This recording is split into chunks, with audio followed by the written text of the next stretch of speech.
na itsura ko. So guys, naglalagay ako nito, medyo kinakapalin ko lang ng konti. Pero kahit manipis, carry lang. Tapos yung isang ganito, mauubos nyo to ng hanggang 2 months, 3 months, ganyan. Basta matagal nyo siya mauubos. Every other day lang kayo maglalagay, ganyan. O kaya 3 beses sa isang linggo. Sobrang nakaka-hydrate to, plus nakaka-brighten ng mukha. Tapos, kunwari ilang weeks na kayong gumagamit nito, mapapansin nyo yung texture ng skin ninyo. Parang kumikintab. Ganun pala. So, sa Japan kasi ito nabibili. Actually, sa Japan, magkano to? Nasa 500, ganun. Pero syempre kasi, di naman tayo makakalipad papuntang Japan. So, bibili na lang natin to kung saan merong mga humahango. Yung nag-aangkat ng mga ganito, tapos bebenta nila dito. O yun, doon na lang tayo bibili. Syempre, papatungan nila to ng kasi magkano rin ang ginagastos nila para maipunta dito sa Pinas yung mga product na to. Kaya ayun. Maswerte na lang tayo, may mabibilan tayo ng ganito na product ng Japan.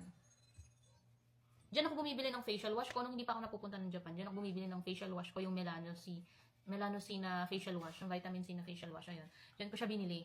Tapos, yung mga binibenta niya ay Japan products din.